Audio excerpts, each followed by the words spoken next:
Ibinibigay ko na po sa inyo ang lahat ng aking mabibigat na nararamdaman, Panginoon. Lord, salamat at palagi kang andyan. Ang lahat ng kabigatan ng araw ko ngayon, isinusuko ko na po ang lahat sa inyo. Kayo na po ang bahalang pag-aani ng aking araw ngayon, Lord.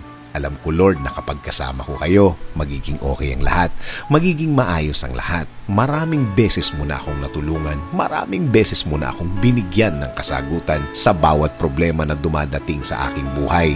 Bigyan mo ako ng direksyon ang aking araw ngayon, Lord. Ibigay mo po sa aking buhay ngayon ang mga kasagutan sa aking problema. Ilagay mo po sa aking buhay ang mga tamang tao na magdadala sa akin sa tamang sitwasyon.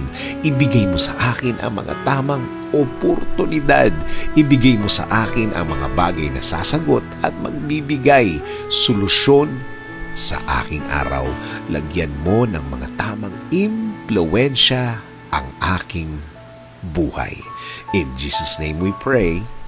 Amen.